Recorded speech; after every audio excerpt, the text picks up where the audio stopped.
This is more data from Gong. And this is looking at customer response to questions asked by salespeople. And what this is showing here is the longer the customer story length is, the higher the level of success you have. So if your customer's giving you short, soundbite type answers, your win rate's under 20%. When your story starts to get into the 250 word length, your success rate climbs up close to 60%. So the more you get your prospect talking, the higher the likelihood that you're going to be able to progress your deals, right? And a lot of that has to do with how you ask these questions, right? So buyers are pretty good, though. Salespeople might be good at asking some high-level question, right? This is a good high-level open-ended question. What's your biggest challenge with your current provider, right? You guys probably don't have this anymore. They probably have a chat bot that they're frustrated with rather than an 800 number, but maybe they call an 800 number. Great. We pride ourselves on customer service and a local experience. Great. Tell me how. You've suddenly lost control of the questioning narrative, and you've bit on a tiny little problem where you're in pitch mode talking about a solution. So let's talk about how do we defend against this. Who knows how many licks it takes to get to the center of a Tootsie Pop?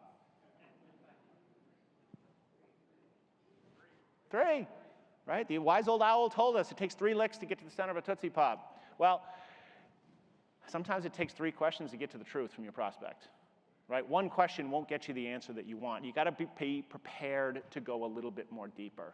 A little bit more deeper? A little bit deeper, right? So at the heart of this is the Sandler questioning strategies.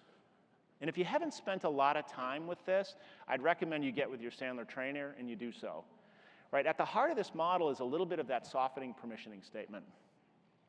Anybody here heard of the Sandler sigh? Okay. I often get a question from me, tell me how your training's different. Well, it's an interesting question. Before I answer it or tell you what my clients tell me, would it be okay if I got a little clarity on what you're asking? Right? The Sandler sigh softens, slows things down, gets you to prepare a little bit, right? And then that permissioning statement, okay, if I ask you a couple of questions, help me understand, what do you mean by different? What's different in your world?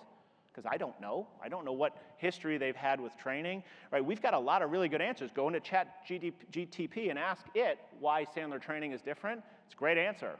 Maybe they already did that. They don't need to hear that from me again. So get some understanding. What have they experienced? What's gone on? That's curiosity curve, right? It's a reverse. It's turning that question back on them and getting some clarity ahead of time. I ask them an open-ended question and then a closed-ended question to push the conversation forward. Sometimes they don't know what they're looking for, so we have to give them some options.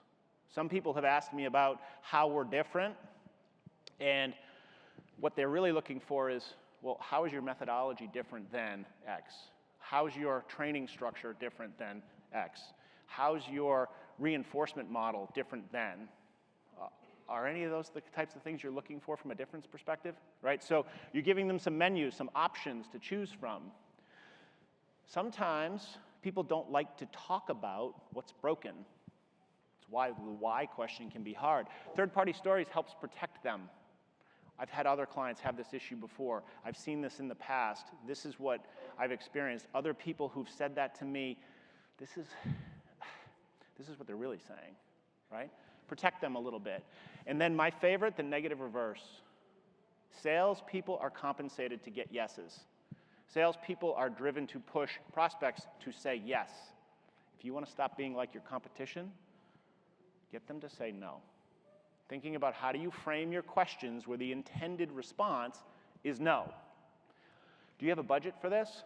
You're hoping they say, well, yes, of course we do.